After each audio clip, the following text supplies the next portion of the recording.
এটা হচ্ছে দুনিয়ার সব থেকে ঝাল নুডলস। আর আমার সাথে রয়েছে 3 জন র্যান্ডম মানুষ। তো আমি আজকে তাদের জন্য একটি চ্যালেঞ্জ নিয়ে আসছি। চ্যালেঞ্জটা হলো এই ঝাল নুডলসটা তাদের প্রত্যেকের বাড়িতে দেওয়া হয়েছে। তো যে সর্বপ্রথম এই ঝাল নুডলসটা খেয়ে শেষ করতে পারবে সে পেয়ে যাবে এই টাকাগুলো। নুডলসটা এমনি এমনি ঝাল হয় না, নুডলসের সাথে একটি সস আছে, যেই সসটা মিলালে নুডলসটা ঝাল হয়ে যায়। তো তারা সেই সসটাই নুডলসের সাথে মিলাচ্ছে। যেভাবে হোক আমার এই পুরো নুডলসটা খেতেই হবে। পুরো নুডলসটা খেলেই হবে না, সবার আগে আমি খেয়ে দেখাবো। যেইভাবেই হোক চ্যালেঞ্জটা আমি জিতে দেখাবো। তো আমি 1 থেকে 3 গুনবো আর তোমরা খাওয়া শুরু করবা, ঠিক আছে?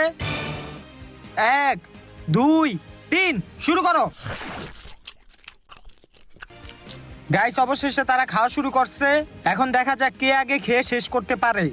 আর গাইস নুডলসটা কিন্তু মারাত্মক পরিমাণে ঝাল। তো গাইস তারা নুডলস খেতে থাকুক আর আপনারা ভিডিওতে লাইক করে চ্যানেলটা সাবস্ক্রাইব করে দেন।